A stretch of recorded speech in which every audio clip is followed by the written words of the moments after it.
Recently former FBI agent Robert Alan Levinson جو کہ امریکی ڈرگ انفورسمنٹ ایڈمنسٹریشن اور FBI کا ایجنٹ تھا، ایران میں سگریٹس اور دوسرے نشاور سامان سمگلنگ کو مانیٹر کرنے کے لیے سیکرٹ سروس نے ایران کے ایک جزیرے میں بھرتی کیا اور مارچ 2007 میں غائب ہو گیا تھا۔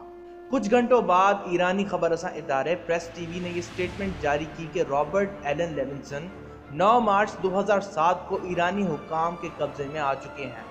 وہ پائریٹڈ پروڈکٹس کی امپورٹ ایکسپورٹ سمگلنگ کو ایمبوش اور سپریس کرنے کے لیے تعینات کیے گئے تھے۔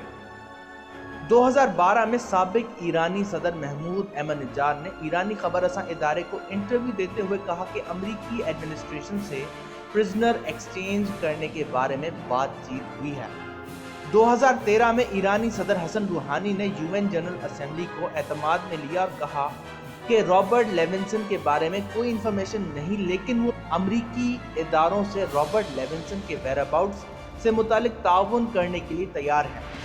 جنوری 8، 2013 سے لیونسن فیملی کو خفیہ سورسز سے رابرٹ لیونسن کی تصاویر اور ویڈیو بھیجی گئیں جس میں ان کی صحت سے متعلق بریفنگ دی گئی۔ نومبر 6، 2010 میں امریکی خبر رساں اداروں نے رابرٹ لیونسن کی گمنامی کو مشرق وسطیٰ میں سب سے طویل امریکی گمنامی قرار دیا۔ 2011 میں اچانک سے رابرٹ ایلن کی ایک ویڈیو میسج انٹرنیٹ پر گردش کرنے لگا جس میں انہوں نے اپڈیٹ کیا کہ وہ جیل میں 3.5 سالوں سے قید ہیں اور وہ ہائپر ٹینشن گاؤٹ جیسی بیماریوں میں مبتلا ہیں، لیکن انہیں ٹریٹمنٹ بھی دیا جا رہا ہے۔ 33 سالوں سے سیکرٹ سروس میں کام کر رہے ہیں اور انہیں امریکی مدد کی ضرورت ہے۔ اور ریسنٹلی رابرٹ لیونسن کی فیملی نے ایک سٹیٹمنٹ جاری کیا جس میں رابرٹ ایلن لیونسن کی ڈیتھ کا بتایا۔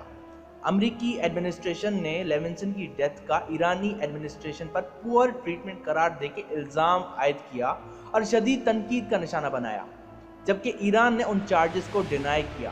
رابرٹ ایلن لیونسن کی رہائی سے متعلق تہران کی کورٹ میں ان کی فیملی نے ایک اوپن کیس بھی درج کیا تھا، جس کے بارے میں رابرٹ لیونسن کے بیٹے ڈین لیونسن نے ویڈیو پیغام میں بریف کیا۔ رابرٹ لیونسن کی فیملی کو 2010 سے 2020 تک ان کے ہیلتھ کیئر سے متعلق فوٹوز اور ویڈیوز پیش کی گئیں۔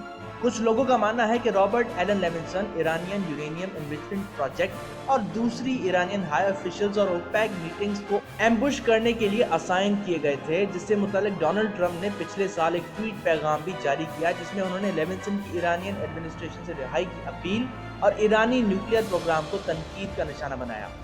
کچھ انآفیشل اسپیکولیشن کا یہ بھی کہنا ہے کہ رابرٹ ایلن لیونسن کے اریسٹ سے پہلے وہ ایران عراق کشیدگی کو مانیٹر کر رہے تھے اور یوں 2020 کی بغداد میں امریکی ایئر سٹرائک جس میں عراقی جنرل ابو مہدی المہندس اور ایرانی IRGC جنرل قاسم سلیمانی کی اسیسینیشن کو ماسٹر مائنڈ کیا۔ امریکی ایڈمنسٹریشن نے رابرٹ ایلن لیونسن کی موت کو ایرانی ایڈمنسٹریشن کی طرف سے قتل کا الزام عائد کیا ہے، جبکہ وہ مختلف امراض میں مبتلا تھے اور ان کے علاج بھی چل رہے تھے۔ دوستوں، ویڈیو پسند آنے پر لائک کیجئے، انسان ذات یوٹیوب چینل کو سبسکرائب کریں، ساتھ ہی وہ بیل آئیکن پریس کریں۔